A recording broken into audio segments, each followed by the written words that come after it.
This is Michael Imhotep, founder of the African History Network and host of the African History Network show. It is Sunday, June 23rd, 2024, and we are live. I wanted to come on and talk about my new online history course that is starting up today. I'm getting ready to jump off of here and start teaching this class.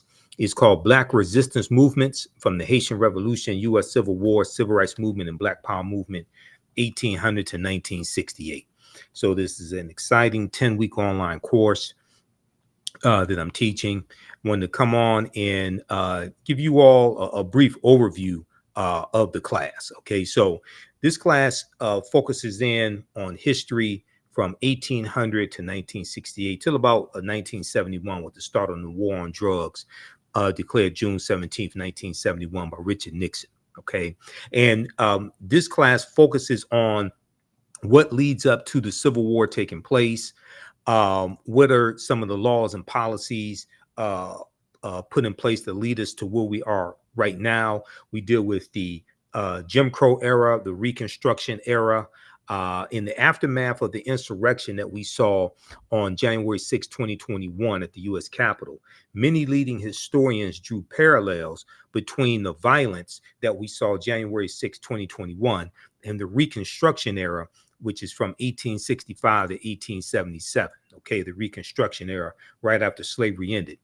The period of political revolution directly following the American Civil War, this was the Reconstruction era, and is going to be partly because of political violence that brings about an end to the Reconstruction era. And we also know that we have the Compromise of 1877 as well, where Rutherford B. Hayes is declared president, the Republican, and he agrees to the Democrats' demands to remove the Union troops out of the South. Okay, now this 10-week online history course will analyze U.S. history primarily from the African-American perspective, beginning in the period 1800 to 1865. But one of the things that we're going to highlight in this class is Black resistance and how we fought back to white supremacy and racism.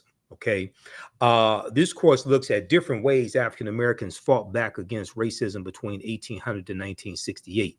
Your understanding of politics is directly related to your understanding of history. Your understanding of politics is directly related to your understanding of history. We'll analyze U.S. history primarily from the African American perspective, beginning with the Haitian Revolution, which is 1791 to 1804, and the Louisiana Purchase of 1803, because the Louisiana Purchase of 1803 and the Haitian Revolution, those two events are related. And we know that the Louisiana Purchase is going to double the size of the U.S. at the time. And the U.S. is going to get 828,000 square miles of land from France. And one of the reasons why France sold this land is because France and Napoleon and were getting their behinds kicked by the Haitians in their colony of Saint Dominique, that those Africans are going to call Haiti. Okay, and then we call it Haiti. And Haiti is the Arawak word for that island nation of Haiti. Okay, this is where that comes from, Haiti. And we talked about this in my class that I taught yesterday, Ancient Kemet, the Moors, and the Ma'afa, Understanding the Transatlantic Slave Trade, what they didn't teach you in school. That Haiti is an indigenous Arawak word, which means mountainous land. So we're going to deal with this history, and then you could trace that history of the island of Hispaniola, or what Christopher Columbus called La Isla Española, the Spanish island, and the word is anglicized to Hispaniola. And the island of Hispaniola is where you have the Dominican Republic and the Spanish colony of Santo Domingo, which the French take over that Spanish colony of Santo Domingo in 1697 and call it Saint Dominique, and that's where Haiti is today. Okay, so when we look at this history, even though we're looking at history from 1800 to 1968, we can trace this history back to the Moors going into the Iberian Peninsula, today known as Spain and Portugal, in 711 AD, and what happens after that. Because we know it's August 3rd, 1492, that Columbus sets sail on the Nina, the Pinta, and the Santa Maria, and he's financed by Spain and King Ferdinand and Queen Isabella. We know on August 2nd, 1492, Spain expels the Sephardim, the Sephardic Jews, and we know on January 2nd, 1492, during the Spanish-Grenadian Wars, the Moors lose control of their last stronghold in Spain, which was Grenada. Okay, so we see a chronology of all of this history. And then we see the Louisiana Purchase, which doubles the territory of the United States. The U.S. is going to carve out about 15 states out of that land they get from France. And France did not legally own that land. This is stolen land they got from Native Americans as well as African people who were already here as well. And we know from reading Dr. David Imhotep's book, The First Americans Were Africans, Documented Evidence, we know African people were here in this land we call the United States of America, going back at least 51,700 years ago. Okay, so, this is already a given. Okay, so what we're going to see here in this class is a chronology of this history and what leads to the U.S. Civil War taking place. We'll look at things like the Missouri Compromise of 1820, okay, the Kansas-Nebraska Act of 1854. And after we look at the Mexican-American War, 1846 to 1848.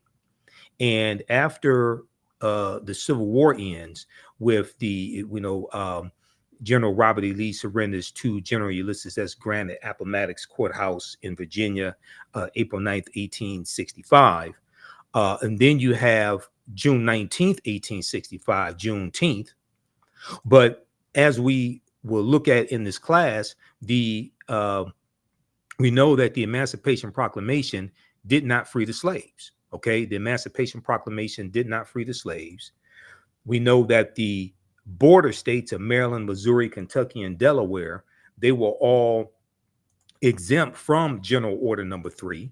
Okay, delivered by Major General Gordon Granger. And, we just commemorated Juneteenth, and we should celebrate Juneteenth. But as you saw in the videos from my presentations for Juneteenth 2024, I said that we have to protect the history of Juneteenth and correct the history of Juneteenth.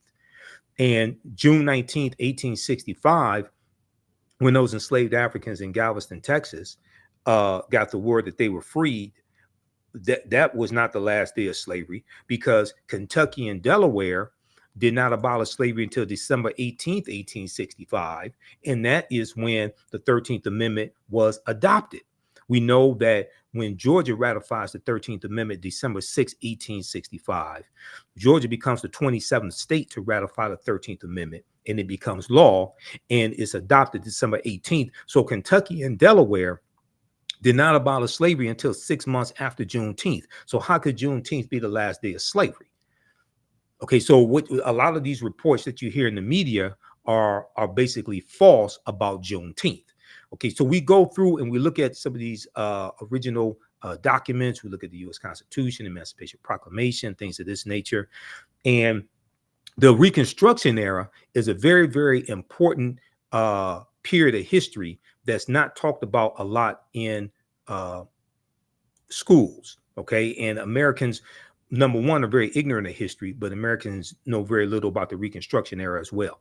You can register for this class because I'm getting ready to jump off of here and jump into the class right now at an online school and start teaching the intro to the class. Visit our website, AfricanHistoryNetwork.com, AfricanHistoryNetwork.com. Scroll down past the first online course that I teach, Ancient Kemet, the Moors, and the Ma'afa, Understand the Transatlantic Slave Trade. You can still register for that class. But this new one right here, Black Resistance Movements, this really ties into the political climate what we see going on in America right now, the backlash against diversity, equity, and inclusion, the resistance against any type of reparative justice or reparations, the attack on voting rights as well, the January 6, 2021 insurrection, which was political violence. All of this is what we see the seeds of all this during this period of time from 1800 to 1970. Okay, so this 10-week online course, Black Resistance Movements from the Haitian Revolution, U.S. Civil War, Civil Rights Movement, and Black Power Movement. You can register right here for it. Click right here, register for full course. It's on sale, $80.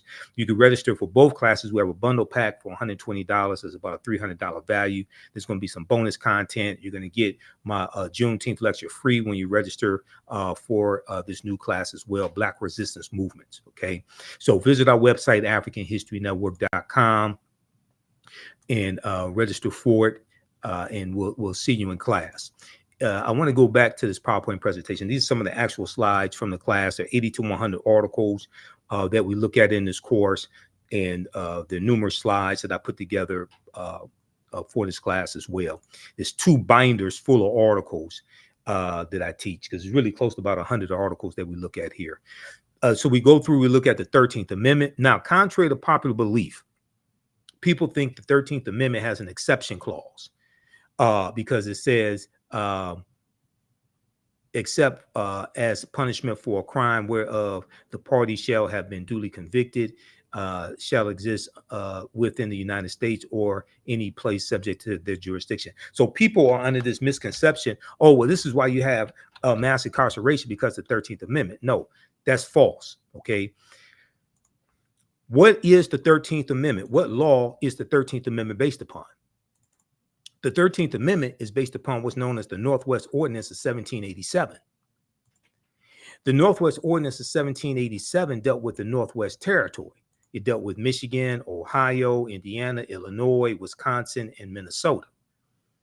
The Northwest Territory is one of the main reasons why the Northwest Ordinance, I should say, the Northwest Ordinance of 1787 is one of the main reasons why places like Michigan, where I live, had very low levels of slavery, because the Northwest Ordinance basically abolishes slavery in the Northwest Territory.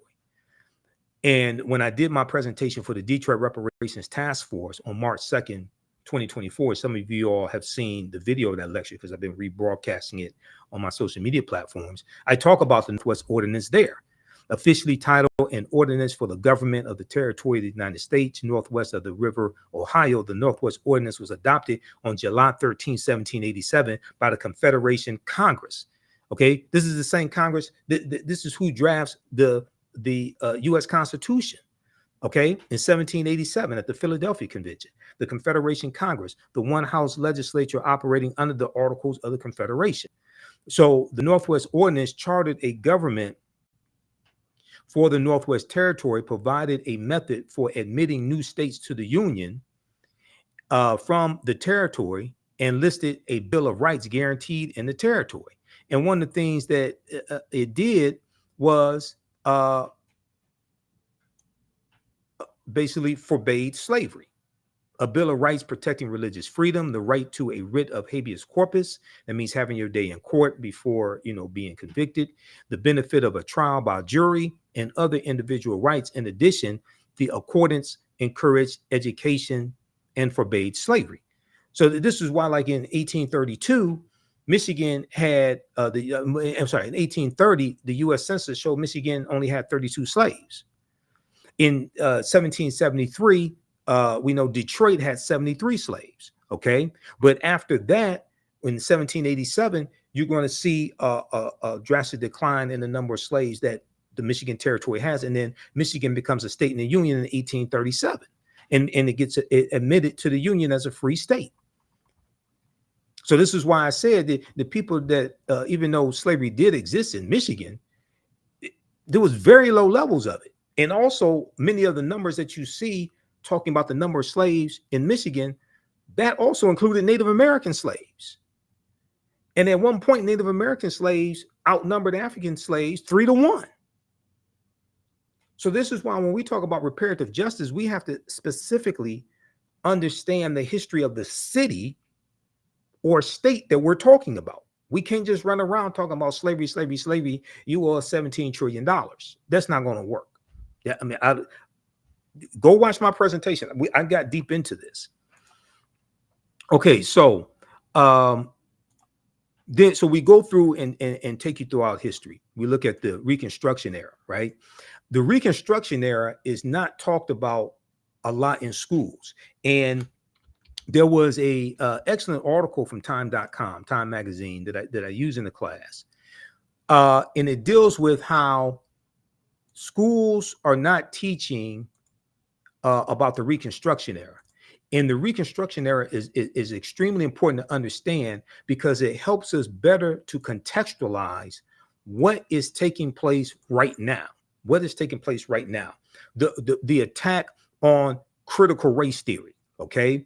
The banning of books that are taking place, especially books dealing with the history of slavery and the civil rights movement, things of this nature. And then you have the initiative to reshape the federal bench, the federal courts, and the U.S. Supreme Court into an ultra-conservative court as well. So we see all this continuation, all these political fights, things like this coming from the Reconstruction era and going into the Jim Crow era. A new report finds that 45 states are failing to teach students about the period that shaped race relations after the Civil War. Now, this is an excellent article from January 12, 2022 by Olivia B. Waxman for Time magazine. And this was basically a year and 6 days after the January 6, 2021 insurrection. In this article, it says in the aftermath of the insurrection a year ago at the U.S. Capitol, many leading historians drew parallels between the violence that we saw January 6, 2021, and the Reconstruction era, the period of political revolution directly following the American U.S. Civil War. So the Civil War is 1861 to 1865. Quote, now, Eric Foner is one of the top historians when it comes to the Reconstruction era, okay? Historian Eric Foner said, quote, the events we saw reminded me very much of the Reconstruction era, okay? The events we saw reminded me very much of the Reconstruction era and the overthrow of Reconstruction, which was often accompanied or accomplished, I should say, by violent assaults on elected officials. So whether we have like the Clinton, Mississippi riot of 1875, where President Ulysses S. Grant refused to intervene. He implemented his non-intervention policy, but he intervened in 1871 using the Ku Klux Klan Act of 1871, and he cracked down on Ku Klux Klan activity in South Carolina. He declared martial law in 9 counties in South Carolina, and this is after Congress passed the third of the enforcement acts, and this one is section 241 of U.S. Code, is known as the Ku Klux Klan Act of 1871. Okay, now Eric Foner is the author of the book Reconstruction, America's Unfinished Revolution, 1863 to 1877. He said this in an interview with the New Yorker magazine published a week after the January 6, 2021 insurrection. Now, scholars say studying the aftermath of the U.S. Civil War can help put into context many of the most seminal events in the U.S. in recent years, from the brutal murder of George Floyd, May 25th, 2020, okay, in Minneapolis, Minnesota, by Derek Chauvin, to the voter suppression laws enacted after African-American voters played a big role in helping Joe Biden and Kamala Harris be elected president and vice president in 2020. But despite the timeliness of the era in today's climate, many students in American schools will not get a full education on Reconstruction until they get to college. But majority of them are not going to go to college. The Reconstruction era, understanding this is why I when I talk about Juneteenth, I say we can't deal with just one day in history.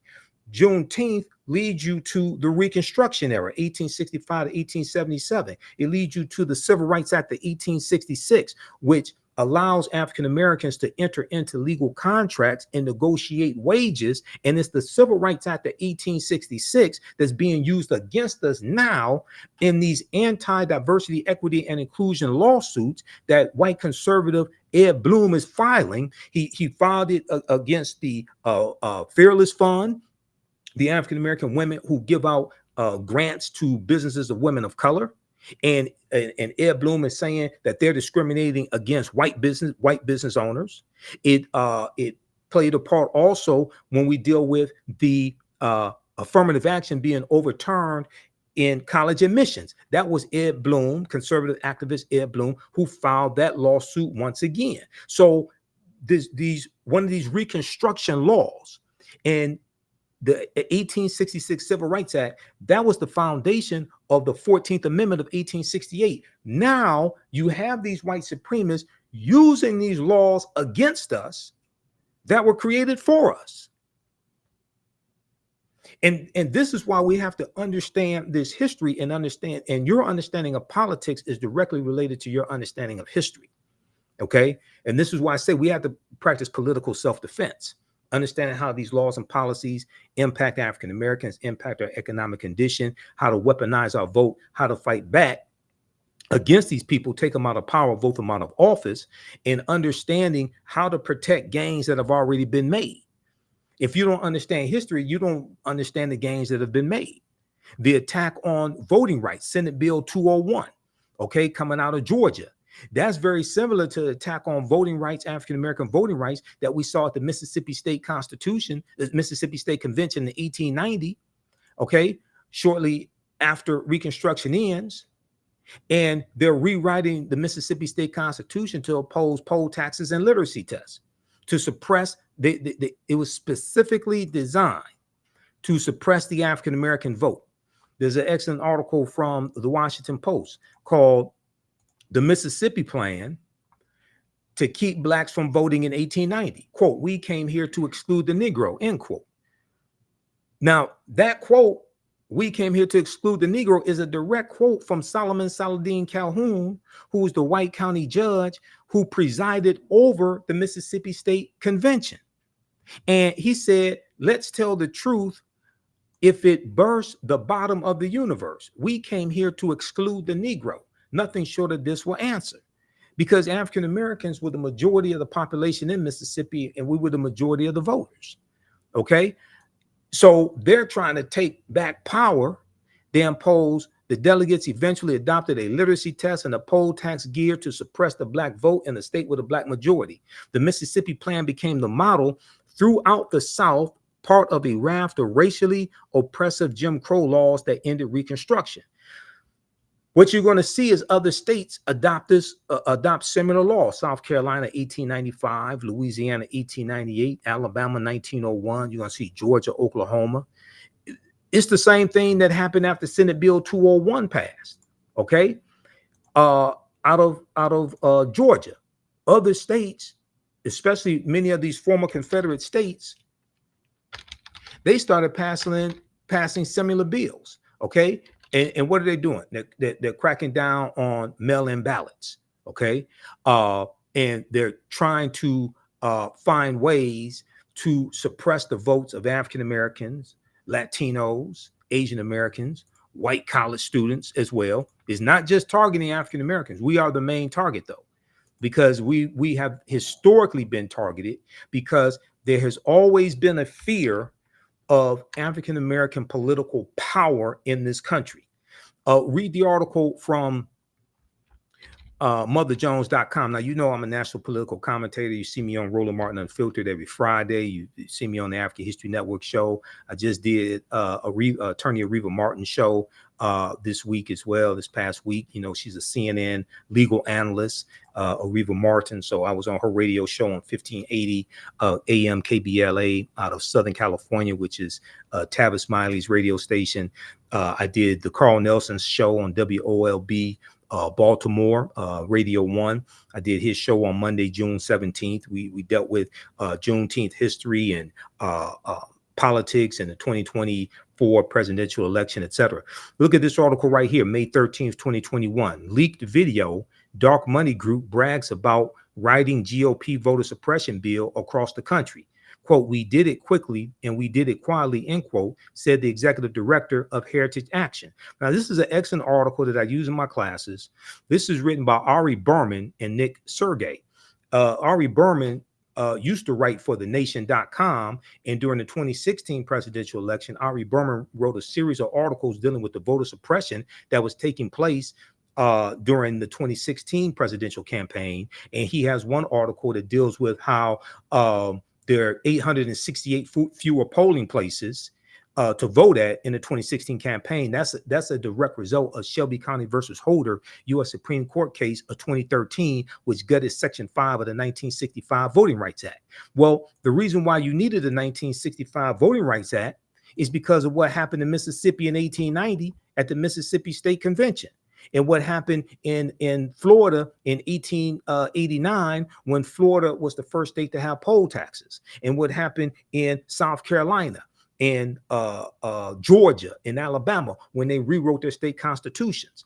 This is why you needed the 1965 Voting Rights Act. And you've had white supremacists who've been trying to weaken the 1965 Voting Rights Act or revoke it altogether, basically since it was implemented. So quickly here, when we look at this piece from Mother Jones, okay, how many of you all know this? Senate Bill 201 was crafted by Heritage Action for America. Here's what happened. In a private meeting last month with big money donors, the head of a top conservative group boasted, I want everybody to see this. We're going to zoom in on this.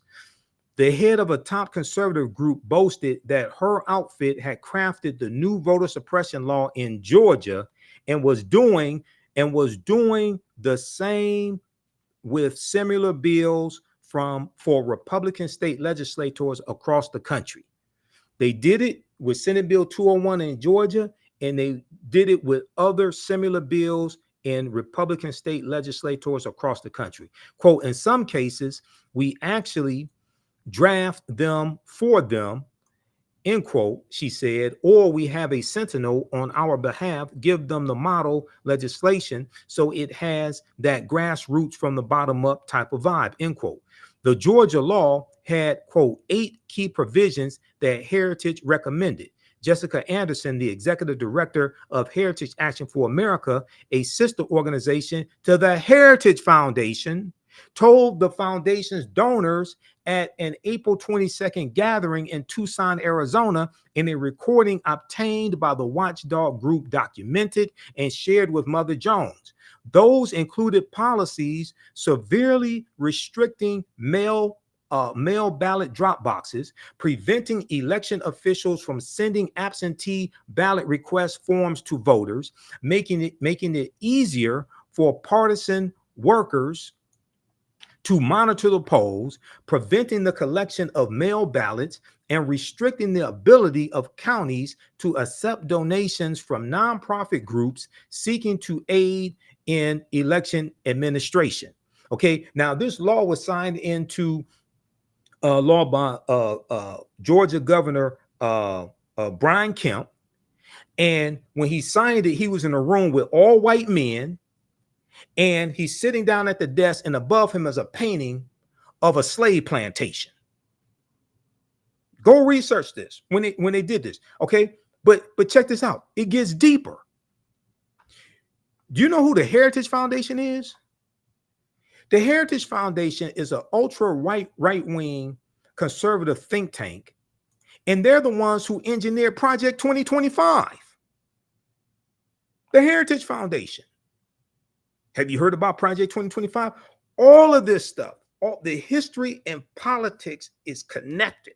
This is what we deal with in this class. This is why I had to create this class, because the first course that I teach, Ancient Kemet, the Moors, and the Ma'afa, Understanding the Transatlantic Slave Trade. So we deal with history going back thousands of years and deal with what leads up to the transatlantic slave trade. And we deal with the transatlantic slave trade like globally, and then deal with it here in the U.S.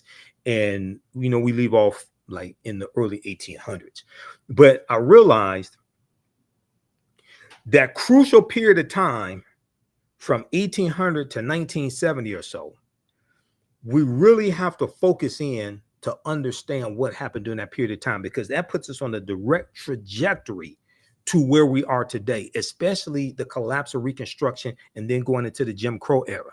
We look at the Lily White movement in 1928, which was the effort of Republicans to push African Americans out of the Republican Party, going back to 1928, when Republicans appealed to Southern segregationist Democrats in 5 former Confederate states to get them to vote for Herbert Hoover, who was the 1928 Republican candidate for president, and Herbert Hoover won.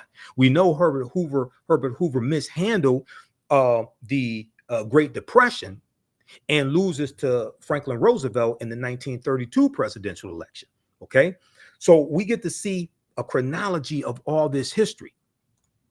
But Project 2025, and I talked about it when I was on Carl Nelson's show. We talked about it on. We've been talking about it on Roland Martin Unfiltered as well.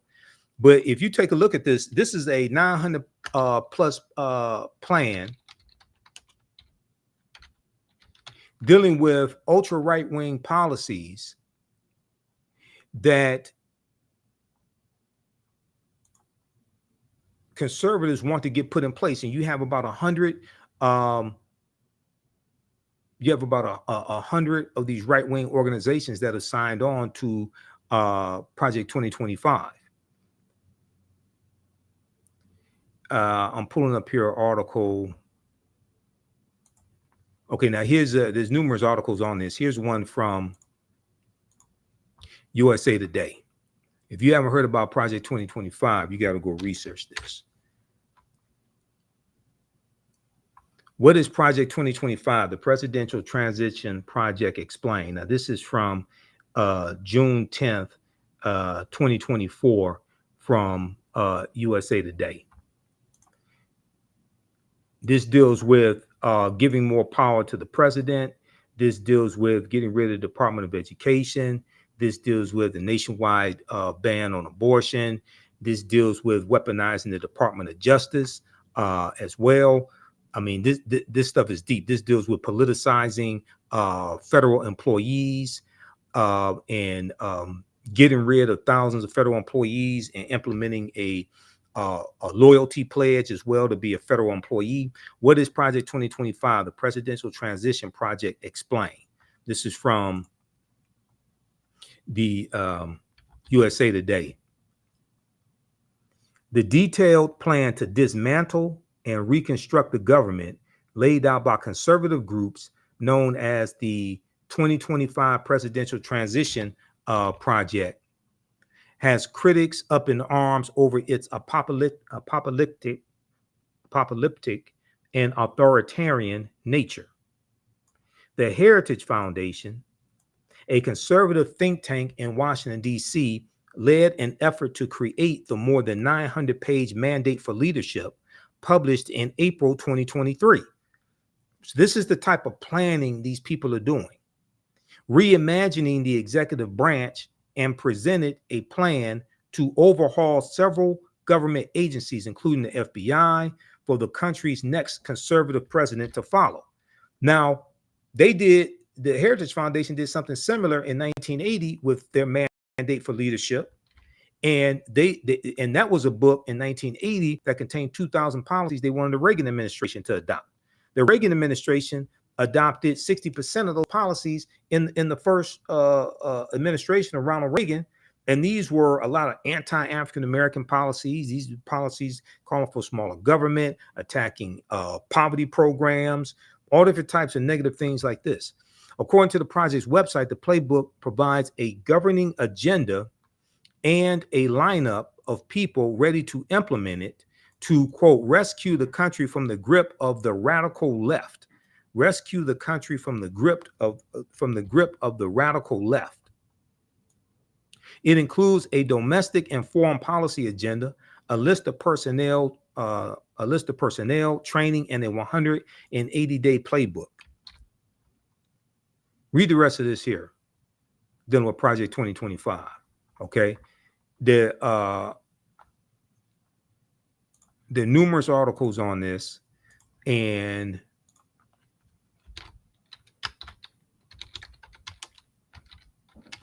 let me pull up something here. This is one from, let's see.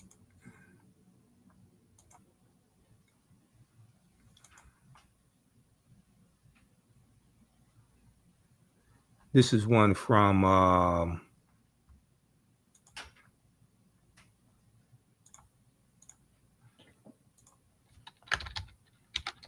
I'm not gonna pull up that one.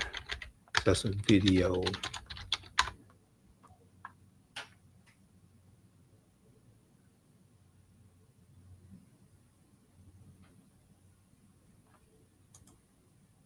This is one from Newsweek.com. Now, this is the ex Republican National Committee chair.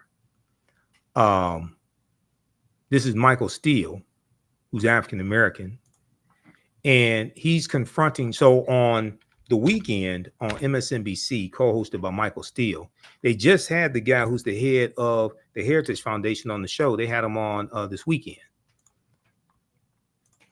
It was Saturday. They had him on Saturday, June 22nd.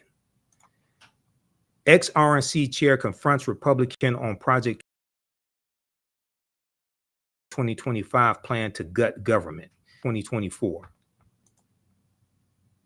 Michael Steele, former chairman of the Republican National Committee, confronted Kevin Roberts, president of the Heritage Foundation, on Saturday over Project 2025, a plan that includes firing up to 50,000 federal government workers. A plan that includes firing up to 50,000 federal government workers. Now, African Americans make up 18.4% of the 370,000 federal employees. So when you talk about firing 50,000 federal government workers, you're talking about firing a lot of African Americans. In August 2023, conservative think tank, the Heritage Foundation, in collaboration with other right-leaning groups, published its Project 2025. According to its official website, the project aims to pave the way for an effective conservative administration by using a policy agenda, personnel, training, and a 180-day playbook should the GOP win the 2024 election, should Donald Trump win. This is what they're saying. Proposals include reintroducing legislation making it easier to fire federal employees, prosecution for distributing abortion pills by mail, and abolishing recently established diversity, equity, and inclusion DEI initiatives at the Department of Defense. However, one of the most significant proposals is a plan to reintroduce Schedule F, a Trump-era executive order rescinded by President Joe Biden. Okay, research Schedule F, the Schedule F employees, rescinded by President Joe Biden, that would see tens of thousands of federal workers reclassified, making them easier to fire.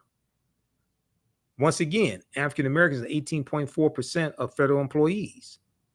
While the Trump campaign has previously said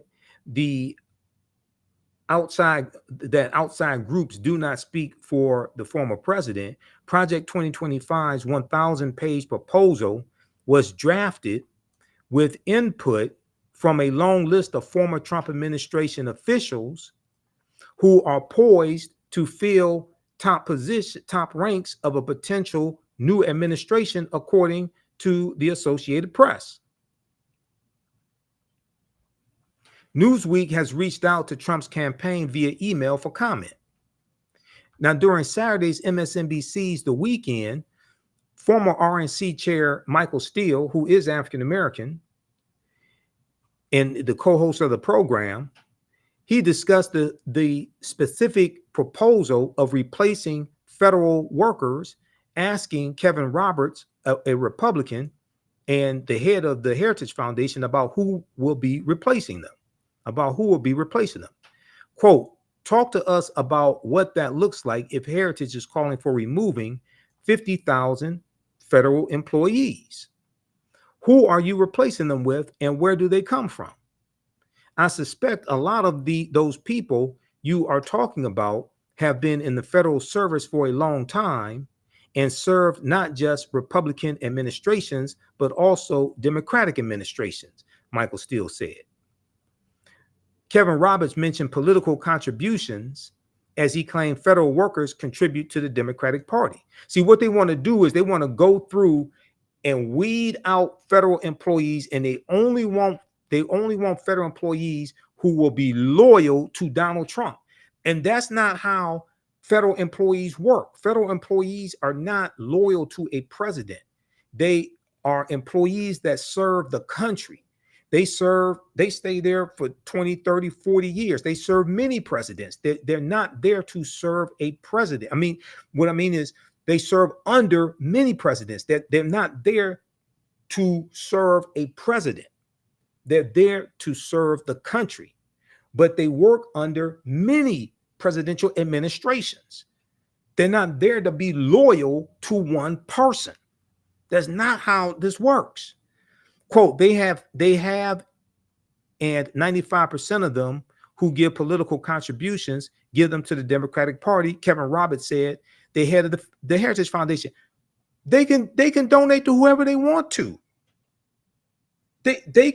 You can be a federal employee and make political donations.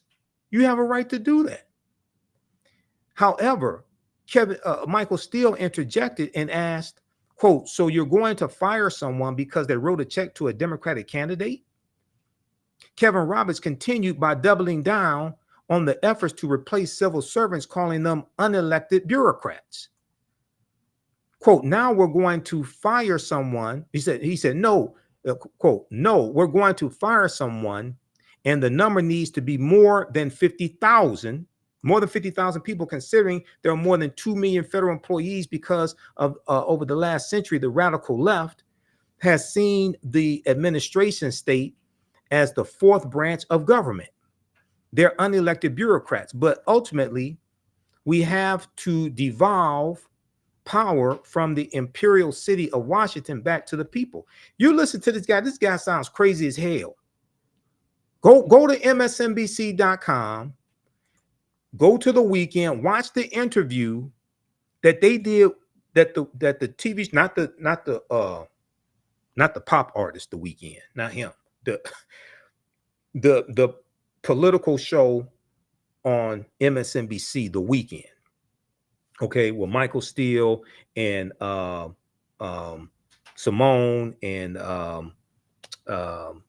Menendez. Okay, go watch that. They interviewed Kevin Roberts Saturday, June 22nd, 2024. This dude sounds like a Trump bobblehead, full of conspiracy theories. And he's the head of the Heritage Foundation. This is the organization that created Project 2025. Not only that, the 226 federal judges that Donald Trump got confirmed, and the 3 Supreme Court judges, those judges came from lists submitted to him from the Heritage Foundation and the Federalist Society. Go research that.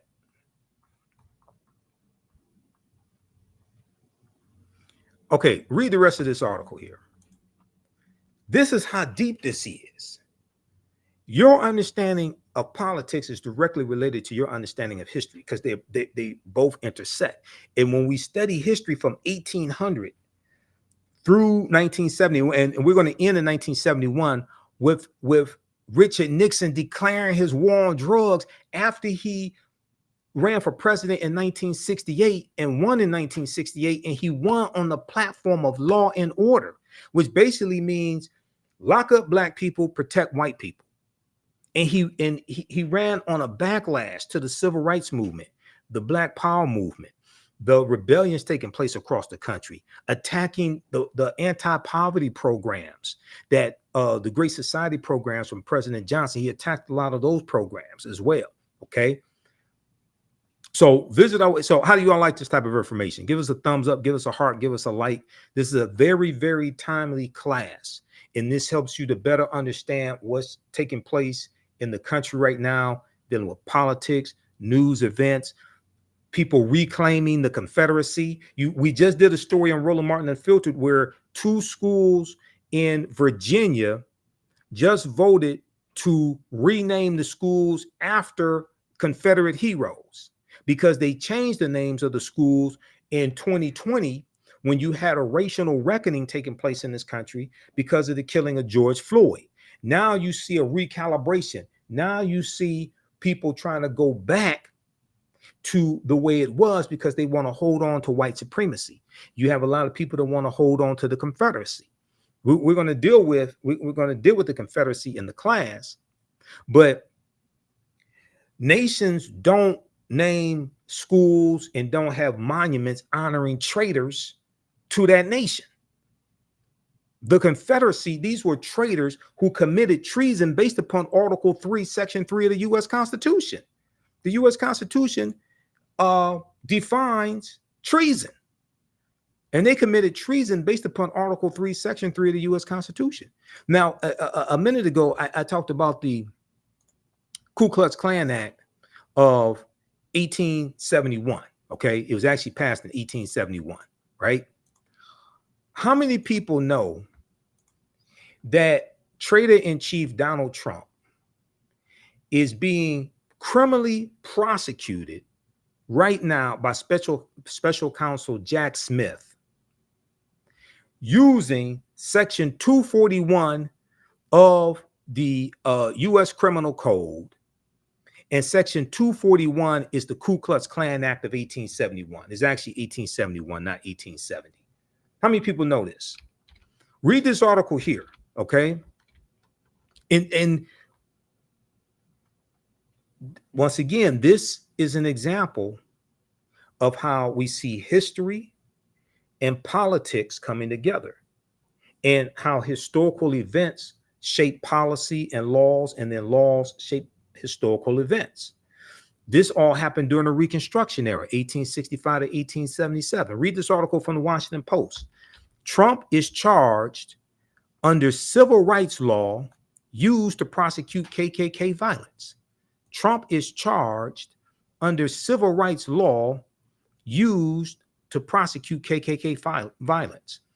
The provision was originally adopted in 1870 and was intended to protect the newly codified rights of Black citizens after the Civil War.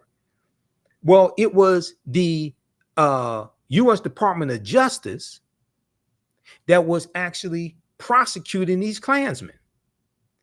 And the U.S. Department of Justice was created in 1870 largely to enforce the new rights of African Americans. That's during Reconstruction. Now, how many people learned all this in school? Okay, how many of your children are learning this in school?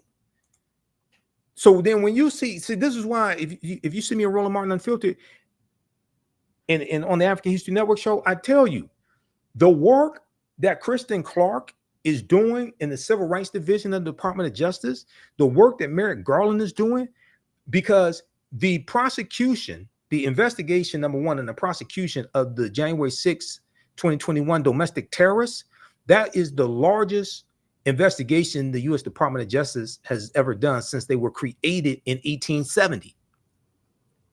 And one of the main reasons why those domestic terrorists attacked the U.S. Capitol is because 16.9 million African Americans voted for Joe Biden and Kamala Harris. And then the day before that attack, January 5th, 2021, you had the special election in Georgia, once again, Georgia, and Senator Raphael Warnock won his election. Okay, the African-American senator, he won his election. And John Ossoff, the Jewish candidate, Democrat, he won his election, which gave Democrats a slim majority in the Senate. So there was a lot of racial animus that was driving this hatred that we saw explode in Reconstruction-like era violence and them assaulting over 140 police officers Yet Donald Trump says he loves police officers and he backs the blue. But he sat there for 187 minutes in the White House watching it on television and did absolutely nothing. He backed the blue until the coup. That's what happened. He backed the blue until the coup. All right, so visit our website. How do you all like this type of information? Who still needs to register for this online history course? I'm about to get out of here and jump into the class and start teaching this class. Visit our website, AfricanHistoryNetwork.com, AfricanHistoryNetwork.com. Scroll down. We have my new Juneteenth lecture there. It's a 3-hour lecture.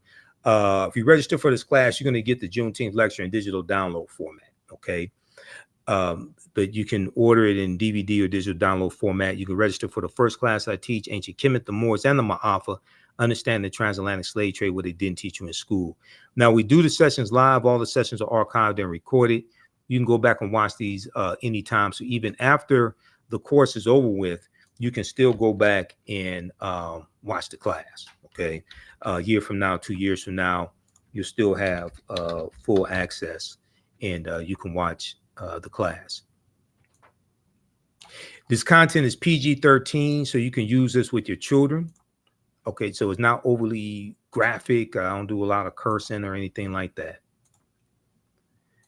And it's very visual. So there's articles that we reference, books that we reference. I show you usually the book references on the screen, so you don't have to buy any of the books if you don't want to. But register here. We're going to do a class introduction right now. I teach this at my online school, so you can register for this course. Click right here, register for full course at AfricanHistoryNetwork.com. We just posted a link here in the thread of the broadcast. You can also support the African History Network, $ the AHN show through Cash App and through PayPal, paypal.me/the AHN show. It helps us keep doing the research, stay on the air, keep broadcasting, pay some of the bills. This is our official Cash App account, $ the AHN show, SHOW. When you go to it, it'll say Michael. There's some like 5 or 6 fake African History Network Cash App accounts out there that I have identified, like these right here. Oh, and you can click on a Cash App link right here. Here's our QR code. Okay. And then here's our link for PayPal as well. This helps us keep doing the research, stay on the air, keep broadcasting, pay some of the bills, finance our Sunday night show, the African History Network show. I usually do that Sundays, 9 p.m. to 11 p.m. Eastern Standard Time on our social media platforms as well. All right, we have to get out of here. Hopefully you learned a lot today. You can email me through the website if you have any questions, AfricanHistoryNetwork.com. We'll see you in class. Remember, right now is correct wrong behavior. What you do for yourself, what you do to yourself, and what you allow other people to do to you and get away with is based upon what you think about yourself. What you think about yourself is based upon what you have been taught about yourself. What you've been taught about yourself is based upon everything you've read, heard, and seen about yourself. So when you control the radius of a man or woman's thoughts, you can control the circumference of his or her actions, because the mind can't do or teach what it doesn't know. And your understanding of politics is directly related to your understanding of history. Okay, so we'll see you in class. Listen to the African History Network show. And Wakanda, right now is correct wrong behavior. It's not over till we win. Wakanda forever. We'll talk to you next time.